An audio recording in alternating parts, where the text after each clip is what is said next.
여러분들은 하나님의 은혜로 말미암아 특별히 이번 특별 새벽기도에 은혜 많이 받고 행복한 분들이 되시는 복이 여러분의 것이 되어지기를 바란다.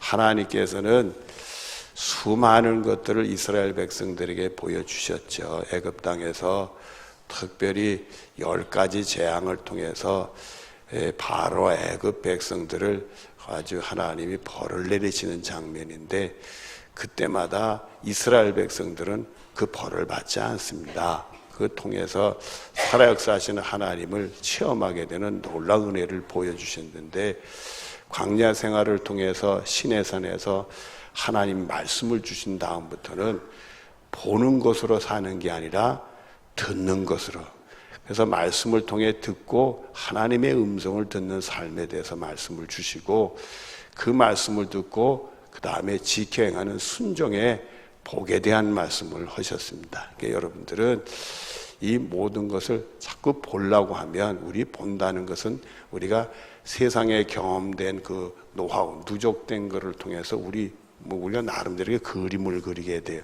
그러다 보면 하나님을 우리가 그리게 되다, 그게 실족의 원인이 될 수 있으니까 이제는 성령의 도우심으로 말씀을 듣고 말씀을 통해 하나님의 음성을 듣는 게 소중하다. 그래서 여러분들은 말씀을 듣고 그 말씀대로 붙들고 순종하는 축복이 여러분의 것이 되어서 여러분의 믿음 생활은 행복할 수 있는 축복이 여러분의 것이 되어지기를 바랍니다. 자, 오늘 말씀을 보시죠. 너희가 그 땅에서 하나님께 허락하신 젖과 꿀 이른 가나안 땅, 구원의 땅에 들어가서 아들을 낳고 손자를 얻으며 오래 살 때에 그곳에서 정착을 해서 평안한 날이 이제 이르게 되고 다복하고 근심 걱정 없이 살게 될 때에, 만일 스스로 부패하여 무슨 형상의 우상이든지 조각하여, 여러분 방심이 금물이요. 사람이 방심을 하면 다 문제가 올 수가 있어요. 편안하고 잘 되니까 내 믿음 생활이 괜찮거니 하면서 자꾸 세상 따라가는 이 세속화라는 게 문제예요. 세속화라는 게 문제. 이게 신앙은 세속으로부터 벗어나는 일을 하고 세속을 이기는 게 신앙이에요.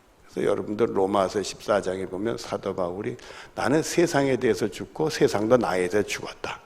세상이 나에 영향을 주지 않는다는 거예요. 그래서 우리는 믿음으로 세상을 이기는 것에 대한 말씀을 주신 거예요. 그러니까 우리는 이 세상에 대해서 이겨야 돼. 그 세상 속에 살고 세상에 영향을 받지만 이겨서 세상이 나한테 영향을 주지 않아야 돼. 그러나 우리가 육신을 입고 있기 때문에 잘못하면 세상 영향을 받아요. 세상 사람들이 무슨 소리를 하는지, 세상의 어떤 이 흐름이 어떤 흐름이든지 그거에 따라 우리가 영향을 받을 수가 있어요. 여러분, 세상에 큰 재난이 있다 할지라도 우리는 영향받을 필요 없어요. 하나님의 건져심은 나하고 아무 상관없는 재앙이 될 수도 있는 거니까 여러분들은 세상의 영향을 받을 필요가 없어요. 세상이 아무리 잘 된다고 해도 하나님이 불행하게도 나한테 벌을 내리시면 세상이 잘 되는 건 나하고 상관이 없을 수가 있어요. 그러니까 우리들은 오직 하나님 한 분만이 살 길이요 구원인 줄로 믿고 하나님 바라보고 무슨 말씀 하나 귀를 기울이고 그 말씀대로 사는데 집중해야지 세상의 영향을 받으면 안 돼. 이 육신을 입고 있어서 약하고 믿음이 흐려지면 세상의 영향을 받아요. 받다 보면 자기들도 모르게 누가 우상 숭배하려고 그랬어요. 세상 사람들이 그렇게 하니까 하나님 믿는 사람들도 그렇게 하다 보니까 우상 숭배를 흉내내게 되는 거죠. 이 방심이 근물이라, 이게 방심이 근물이라. 그래서는 내 하나님 여호와 앞에 무엇을 행함으로 그의 노를 일으키면 악을 행함으로 하나님의 노를 일으킨다. 여러분들이 기억을 하실는지 몰라요. 이스라엘이 둘로 갈라진 다음에 남쪽에 유다 왕국이 있었는데 그 유다 왕국에 요시아라는 왕이 있었어요. 요시아라는 왕 때 놀라운 일이 하나 있었는데 여러분 아세요? 그거를 요시아 왕의 종교개혁이라고 그래. 요시아 왕 때 종교개혁이 일어났어요. 이 종교개혁이 일어났는데 어떻게 종교개혁이 일어났느냐 하면 요시아왕 때 요시아왕이 하나님의 은혜를 늘 사모하는 사람인데 그만 성전이 너무 허은 것을 기억하고 성전 수리를 들어갔어요. 그러다가 하나님 말씀 성경이 발견이 돼.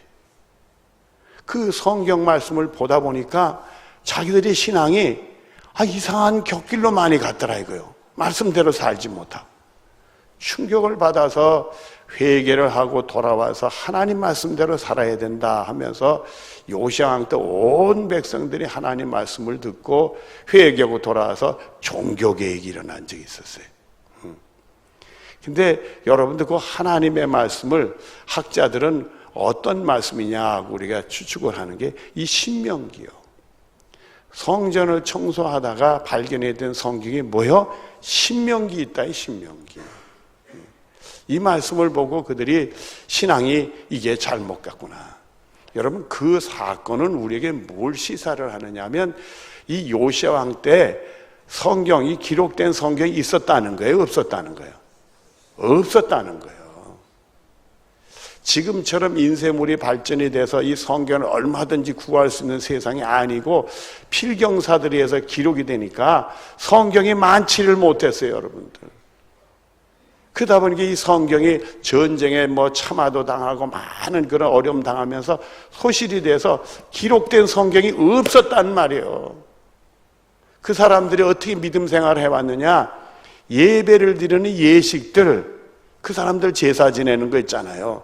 그게 전통적으로 그 조상 때부터 내려오는 예식을 가지고 신앙생활하고 구전, 입을 통해서 하나님 말씀이 전달되면서 그거 가지고 신앙생활 하다 보니까 말씀을 나중에 보니까 왜곡 단계 달개들이 너무 많았다는 거예요.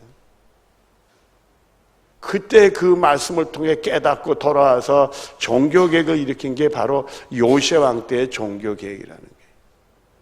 우리들처럼 이 말씀이 늘 언제든지 볼 수 있는 게 아니에요. 그 사람들은 그렇게 볼 수 있는 형편이 아니니까 그들이 그동안 이 관습을 통해 영적인 생활에 이 믿음 생활에 관습을 통해 해와서 믿음을 지켰던 거지 말씀을 통해 그게 지켜지지 않았다는 거예요.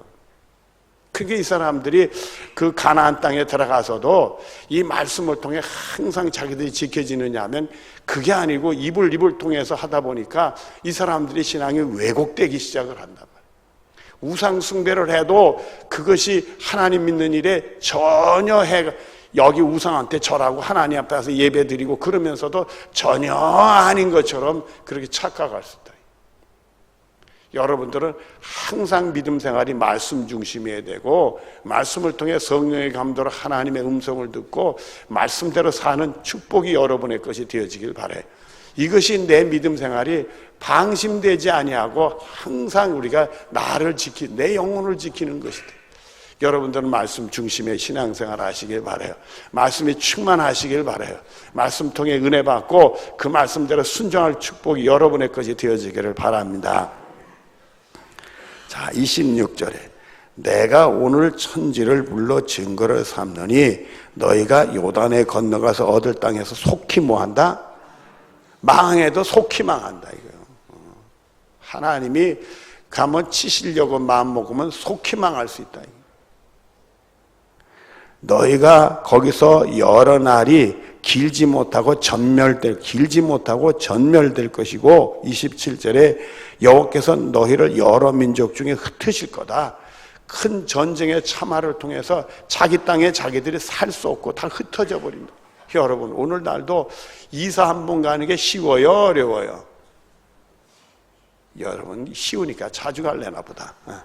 이사 한 번 가는 게 만만한 게 아니잖아요. 돈도 많이 들고 고생도 많이 하고 요즘에 이삿짐 센터가 좀 싸져서 그렇지 옛날 이삿짐 센터가 없을 때 우리 스스로 짐 싸봐요. 만만한 게 아니에요. 만만한 게 아니에요. 근데 이 전쟁의 참화를 통해서 챙기지도 못하는 거예요. 챙기지도 못하는 거예요. 다 잃어버리고 다 흩어지고 내 땅에 살 수도 없고 정말 외국에 흩어져서 숨어서 살고 거렁뱅이들 되는 거지. 천대받으며 사는 거지. 여러분, 유대인들이 디아스포라고 외국에 흩어져 살 때 얼마나 유럽 사람들한테 천대받은지 아세요? 말도 못하게 천대. 그 사람들이 생활력이 강한 것도 그런 천대받는 데서 살아남았기 때문에 그게 생활력이 강한 거예요. 여호와께서 너희를 쫓아내실 그 여러 민족 중에서 너희의 남은 수가 많지 못할 것이요. 여러분, 바벨론 포로를 통해서 살아남은 사가 얼마 안 되잖아요. 애굽 땅에서 출애굽할 때 장정만 60만이었다고 그랬는데 바벨론 포로로 잡혀가서 살아남은 사람은 몇만 명밖에 안 돼. 수백 년이 흘렀는데 이제서 몇 명만밖에 안 돼. 다 죽고 다 망가지고 다 흩어지고 다 잃어버리고. 28절에 너희는 거기서 사람의 손으로 만든 바 보지도 못하고 듣지도 못하며 먹지도 못하며 냄새도 맡지 못하는 목수의 신들을 섬기리라. 자의보다는 타의가 되겠죠. 강제로 우상 숭배 사건이 벌어요. 여러분, 우리가 일본에게 점령을 당했을 때 말입니다, 강제로 일본에 우상 섬기게 했어요. 일본이 우상 숭배하라고 신사참배할 때 우리 예수 믿는 사람들이 찬성한 사람이 없어요. 그걸 왜 섬기려고 그랬어요? 그러나 일본 사람들이 강제로 잡아서 고문을 하고 회유를 하고, 그러니까 다들 넘어져가지고 다 신사참배를 시작을 한 거예요. 나중에는 일본 사람들이 성경도 못 보게 했어요. 복음서에는 읽지도 못하게 했어요. 그리고 뭐든보다도 그 일본의 우상 앞에 절을 하고 말이에요. 그러고는 예배를 드리도록. 심지어 이 신사참배 때문에 교회 가는 주일날 교회 시간에 교회도 못 가고 신사 와서 절하도록 만들고, 그런 강요를 못된 짓을 했어요. 그 기록을 이렇게 보다 보니까 일본에 요다라는 사람이 하나 있는데 예수를 잘 믿는 분이요. 그분이 한국에서 전도를 많이 했다고 그래요. 전도를 많이 했는데 그 사람은 특이한 사람이더라고요. 절대 한국에서 전도를 하는데 한국 사람에게 전도를 안 하고 한국에 들어와 있는 일본 사람들에게 전도를 했어요. 그러니까 다른 전도자가 물어봤어요. 당신은 왜 한국 사람에게 전도를 안 하냐고. 그랬더니 그분이 뭐냐면, 우리는 정복자고 강도다. 그러고선 한국 사람들에게 예수 믿으라고 원수를 용서하고 사랑하라, 나 이런 말 못하겠다. 우리가 강도 짓을 해놓고 그 원수와 강도를 사랑하는 말을 어떻게 하겠나, 나 전도 못한다. 근데 그 충고를 주는 사람이, 그래도 한국 사람들이 예수 믿고 영혼 구원 받아야 되지 않겠느냐, 그 말씀을 하니까 크게 깨우쳐서, 그러면 나 한국 사람이 되겠다. 일본인 된 걸 포기하고 복음을 전했던 그런 분도 있더라고. 아주 대단한 분이 하나 있더라고. 그 정도로 일본이 우리나라 얼마나 핍박했는지 몰라요. 강제로 그 외국에 흩어져서 하나님을 믿던 사람들이 우상 숭배를 하도록 강요를 당하는 이런 사태가 벌어진다는 거예요. 29절에 그러나 네가 거기서 네 하나님 여호와를 찾게 되리니 만일 마음을 다하고 뜻을 다하여 그를 찾으면 만나리라. 그때 정신 차리고 돌아오 회개하면 하나님을 만나는데, 여기 보면 마음을 다하고 뜻을 다하여 그를 찾으면 만나리라. 진정한 회개를 하면 하나님 만나 주신다. 여러분들의 신앙생활이 신실해서 하나님을 향한 진실성이 있어야 될 것 같아요. 기도도 진실한 기도할 때 하나님이 들으시는 거예요. 이 빠른 기도에서는 들으시는 게 아니에요. 정말 영혼 깊은 곳에서 솟아나오는 기도가 하나님이 들으시는 줄로 믿어요. 그리고는 하는 말씀이 그 다음을 보면 30절에 이 모든 일에 내게 임하여 환난을 당하다가 무슨 날에? 끝날이라. 환난이 끝나는 날. 그런데 여러분들, 환난 당하다 끝날은 환난을 당하다가 밑바닥 친 날이라는 거예요. 심한 환난을 당했다. 자기 스스로가 일어날 수 있는 힘을 다 잃어버렸을 때, 절망 중에 빠졌을 때, 그때 내가 내 하나님 여호와께 돌아와서 그의 말씀을 청종하리니 그래 좀 일찍 돌아오면 얼마나 좋아요. 여러분 항상 말씀을 듣고 깨우치고 바로 서는 축복이 여러분에 있어지기를 바라요. 왜 매맞고 돌아와야 되느냐, 다 잃어버리고 돌아와야 되느냐. 이스라엘 백성들은 그렇게 돌아왔단 말이에요. 이런 말씀을 우리에게 주시는 것은 우리는 그런 환난을 당하기 전에 말씀을 듣고 깨우치고 바로 서서 돌아와서 바른 믿음 생활하랴 이거요. 이게 축복이요. 31절 말씀입니다. 내 하나님 여호와는 자비하신 하나님이시나 그가 너를 버리지도 아니하며 너를 멸하시지도 아니하시며. 그러면 돌아오면 하나님이 다시 건져주신다 하는 말씀을 주시는 거예요. 근데 그 다음 말씀을 보면 내 조상에게 맹세하신 무엇을 잊지 않는다? 이 말씀이 참 중요해요.